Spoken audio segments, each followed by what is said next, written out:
আমরা জানি না। আমরা আপনাদের মাধ্যমে অনতিবিলম্বে রাষ্ট্রীয় বর্তমান সরকারের কাছে আবেদন জানাচ্ছি, অন্তর্বর্তীকালীন সরকারের কাছে আয়নাগরের মাধ্যমে যাদেরকে গুম করে রাখা হয়েছিল, বিভিন্ন মাধ্যমে যাদেরকে গুম করে রাখা হয়েছে, অনেককে ফেরত পাওয়া গিয়েছে। আমরা এখন পর্যন্ত ফিরোজ খান কালু এবং তার সহোদর মিরাজ খানের কোনো সন্ধান পাচ্ছি না। ফিরোজ খান কালুর পৃথিবীতে একমাত্র মা, তার অসহায় মা ছাড়া, তার দুই অসহায় মায়ের তার দুই সন্তান ছাড়া আর তার কেউ নাই। তার বাবা অনেক আগে তাদের ছোট থেকে তার বাবা মারা গিয়েছেন। তো অতএব মানবিক কারণে হলেও রাষ্ট্রের ফিরোজ খান কালুর সন্ধান দেওয়া উচিত এবং অবিলম্বে আমরা তার সন্ধান চাই। ফিরোজ খান কালু সম্পর্কে এখন আপনাদের সামনে ফিরোজ খান কালুর মা দুইটা কথা বলবেন। তাহলে আপনি বলেন। 2012 সালে আগস্টের 24 তারিখ আমার বড় ছেলে ফিরোজ খান কালু আইনশৃঙ্খলা বাহিনীতে ধরিয়ে নিয়ে গেছে চট্টগ্রাম হালিশহর ডাবলমুড়ি থানা থেকে।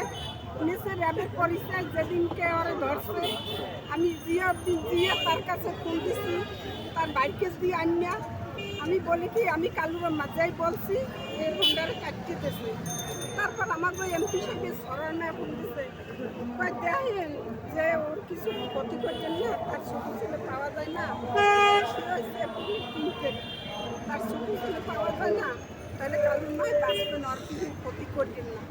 তার কথা শুনে না এই যে 2012 সালে আজকে 12 বছর আজকে এই তারিখে আজও আমি সন্ধান পাই না।